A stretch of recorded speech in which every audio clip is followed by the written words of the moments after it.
الصبح بدا من طلعته.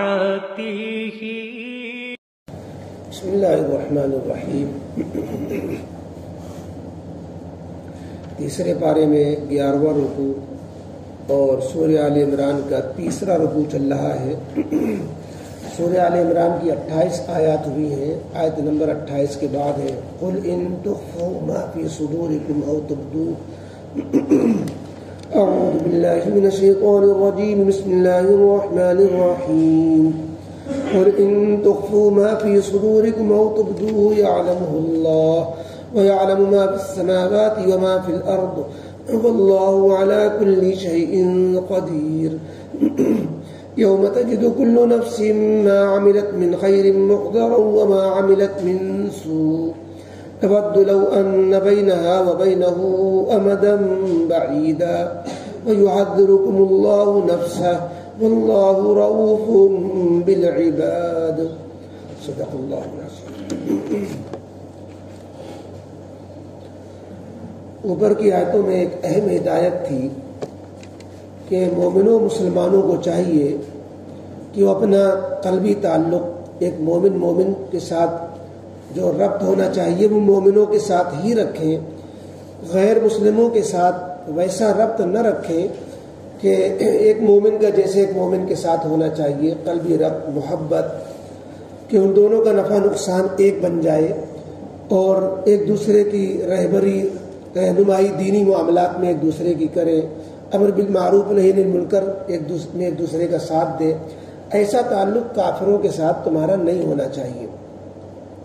باقی معاملات کاروبار ملنا جلنا ضرورت پر ان کی خاطر تبادل لین دین اس میں کوئی مذائقہ نہیں ہے. اس میں جو ہے مومن اور کافر کی کوئی قید نہیں ہے سب کے ساتھ ہے. لیکن قلبی ہمدرد دوستی اور جو ہے دلی محبت یہ ایک مومن کو غیر مومن کے ساتھ نہیں ہونا چاہیے. کیونکہ وہ غیر مومن جب اللہ سے تعلق نہیں رکھتا اللہ کو ایسا نہیں مانتا تو وہ اللہ والے کے ساتھ بھی پھر ایسا تعلق نہیں رکھ سکتا. جب اللہ سے اس کا جوڑ صحیح نہیں تو اللہ والوں سے بھی اس کا جوڑ صحیح نہیں ہو سکتا. اس لیے اللہ والوں کو بھی چاہیے کہ اپنے یعنی ایمان والوں کو چاہیے کہ وہ اپنی حفاظت کریں. ایسا نہ ہو کہ اس کے رنگ میں تم رگنے لگ جاؤ اس کے مذہبی چیزوں میں تم جو ہے کرنے لگ جاؤ اور یہ کہ محبت کی پہگے آگے تک بڑھے پھر تم اپنا نقصان کر بیٹھو اور ان کے مذہب کی چیزوں کو اختیار کر لو. تو اس لیے نقصان سے بچایا گیا. اب آج کی اس آیت کے اندر اللہ رب العزت نے وہ لوگ جو اس میں چال بازیاں کرتے ہیں اور سمجھتے ہیں کہ کون جان پا رہا ہے غیر مومن کے ساتھ ایسا معاملہ کرتے ہیں جو ایک مومن کے ساتھ ہونا چاہیے. حدیث پہ آپ میں آتا ہے من احب للہ و ابغض للہ و اعطى للہ و منع للہ فقد استکمل الایمان کہ کمال ایمان کی علامتوں میں سے ہے کہ محبت ہو کسی سے صرف اللہ کے لیے دوست اور کسی سے دشمنی ہو تو بھی صرف اللہ کے لیے کسی کو کچھ دے رہا ہو تو بھی صرف اللہ کے لیے کسی کو کچھ نہیں دے رہا ہے تو بھی صرف اللہ کے لیے. یہ ہوتی ہے محبت کی علامتیں ایمان کی علامتیں. تو کامل ایمان کی علامت یہ ہے کہ ہمیں اس سے محبت ہوگی جو اللہ کا محبوب ہوگا. ہمیں اس سے دشمنی ہوگی جو اللہ کا دشمن ہوگا. ہم اس کو جس کو دیں گے وہ اللہ کے لیے دیں گے اور جس کو نہیں دیں گے وہ بھی اللہ کی رضا کے لیے نہیں دیں گے. سمجھیں گے کہ اللہ اس سے ناراض ہوگا اس کو دینے سے. فضول خرچی کرنے میں گناہ میں کیا کام میں خرچ کرنے میں شراب نوشی میں عیاشی میں ہم اس کو کیوں دیں. اللہ ناراض نہیں ہو جائے گا. اللہ کو ناراضگی سے بچنے کے لیے نہیں دیتا اور جس کو دیتا ہے اس لیے دیتا ہے کہ اللہ راضی ہو جائے گا دنیا والے کچھ کہیں. تو غرض یہ کہ جب یہ بات ہے کہ اللہ کے لیے محبت اللہ کے لیے دشمنی اب اگر کوئی شخص خفیہ طور پر اور جو ہے چھپا چوری غیروں کے ساتھ تعلق رکھتا ہے مسلمانوں کی خبریں پہنچاتا ہے مخبری کرتا ہے اور جو ہے مومنوں کے راز ان سے جا کے افشا کرتا ہے مومنوں کی جا کے برائی ان میں کرتا ہے. اور کتنے ایسے لوگ ہیں جو ایسی باتیں ان کو سجاتے ہیں کہ یہ باتیں کرو تو جو ہے مسلمانوں میں انتشار پھیلے گا. ایسی چیزیں جا کے سجاتے ہیں غیر مسلموں کے خوش کرنے کے لیے حکومتوں کو خوش کرنے کے لیے جو ہے ایسے لوگ جو ہے مضمون تک لکھتے ہیں اور اسلام کے خلاف ایمان کے خلاف باتیں کرتے ہیں.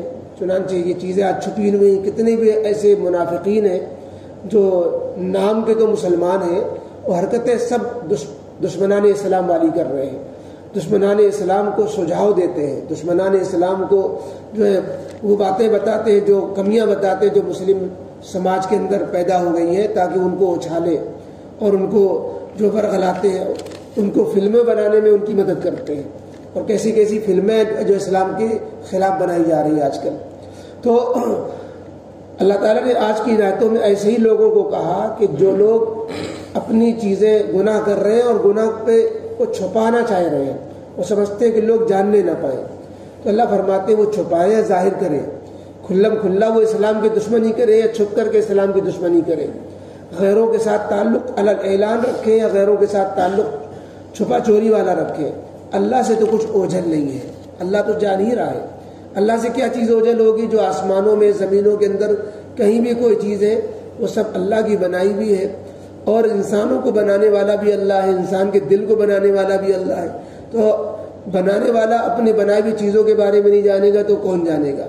لہٰذا دلوں کے اندر جو کس کی محبتیں پنپ رہی ہیں, کس کی ہمدردیاں ہیں, کس نفاق ہے کہ ایمان ہے, کفر ہے کہ جو ہے اخلاص ہے, یا شرک ہے یا توحید ہے, کیا دل کے اندر ہے, اور کس کے بارے میں کیا جذبات ہیں, ایمان سے کتنا تعلق ہے, اہل ایمان سے کتنا تعلق ہے, غیروں سے کتنا تعلق ہے. یہ سب چیزیں اللہ رب العزت کیا ان کی بھی پکڑ ہونے والی ہے, ان کا بھی حساب ہونے والا ہے.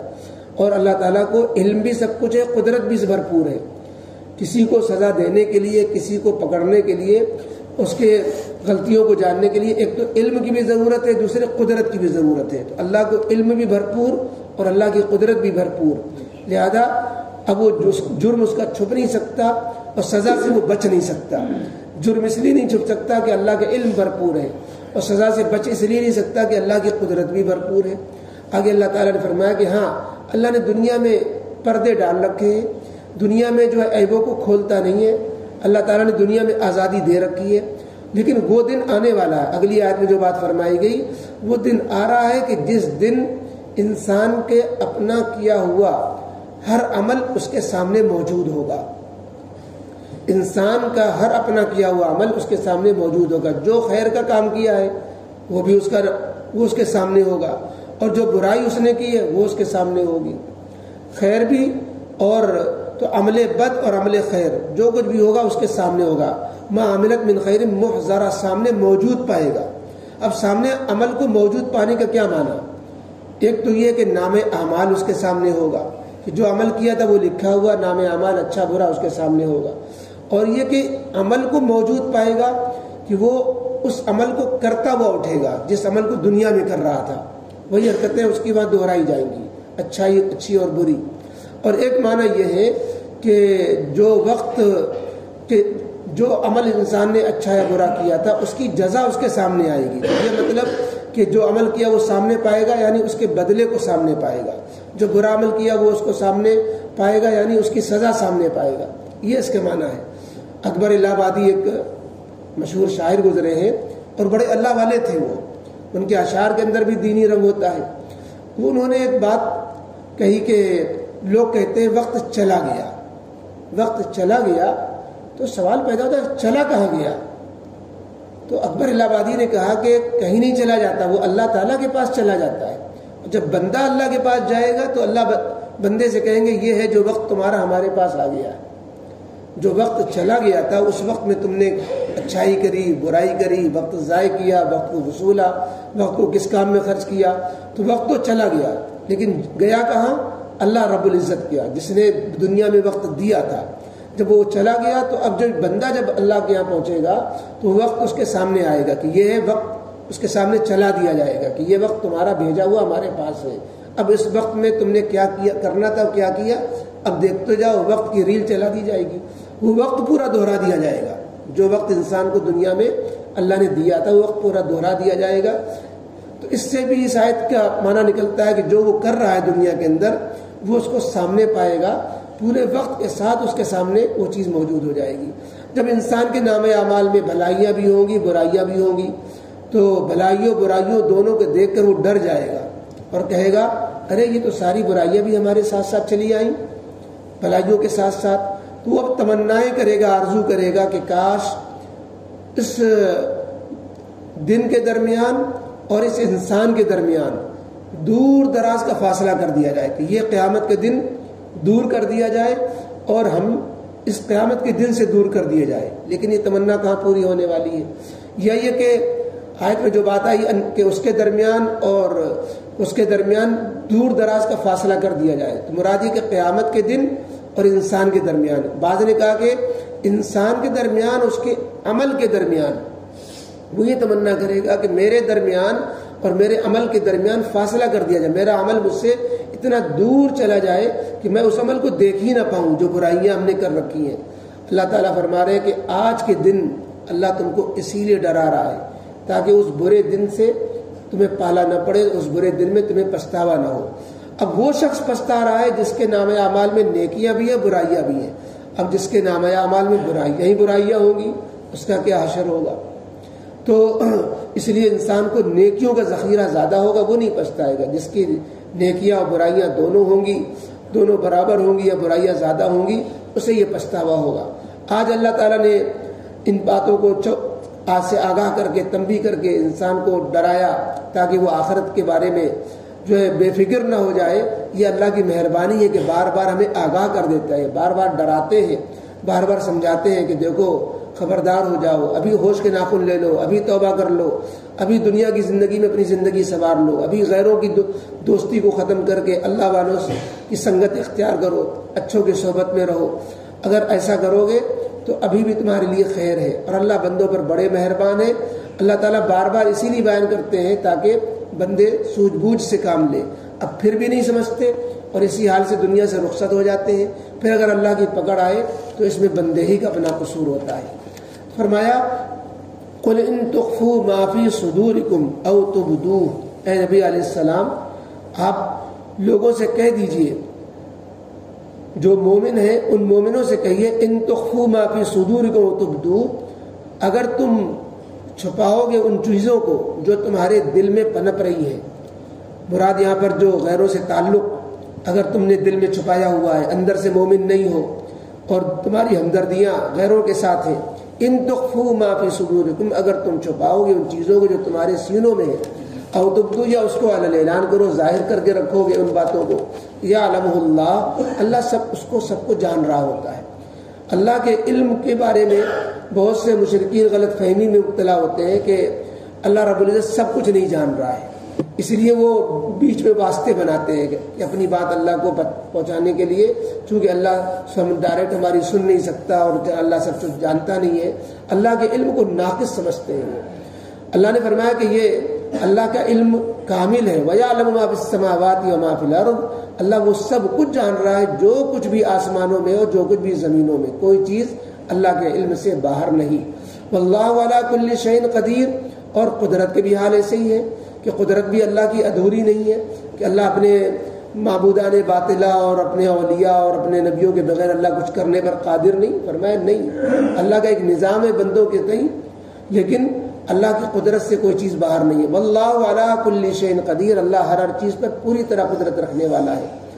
یوم تجد کل نفس ما عملت, اور اللہ رب العزت اپنے علم و قدرت کی بنیاد پر جرائم کی جو سزائیں دے گا اس دن دے گا. یوم تجد کل نفس ما عملت, جس دن کے ہر شخص اپنے کی ہوئی بھلائی کو بھی پائے گا, محضرن, سامنے موجود, وما عملت من سوء, اور جو کچھ اس نے برے اعمال کیے وہ بھی موجود پائے گا. اور جب اعمال کو دیکھے گا کہ اچھائیاں برائیاں دونوں کو دیکھے گا, تود لو, تو وہ انسان تمنا کرے گا, وہ نفس تمنا کرے گا, لو ان بینہا و بینہ, کہ کاش اس کے درمیان اور اس قیامت کے درمیان یا اس کے عمل کے درمیان امدم بعیدہ, دور دراز کا فاصلہ کر دیا جائے کہ ہم کہیں اور ہوں, یہ دن کہیں اور ہو, یا ہم کہیں اور ہوں اور یہ اعمال کہیں اور چلے جائیں. وَيُحَذِّرُكُمُ اللَّهُ نَفْسَهُ, اللہ تم کو اپنے عذاب سے ڈرا رہا ہے, اللہ تم کو اپنے عذاب سے چوکنا کر رہا ہے تاکہ تم بیدار ہو جاؤ اور دنیا میں اس کی تلافی کر لو. اور غلطیوں سے توبہ کر لو. واللہ رؤوف بالعباد. اور اللہ بار بار اس لیے سمجھاتا ہے کہ اللہ بندوں پر بڑا مہربان ہے.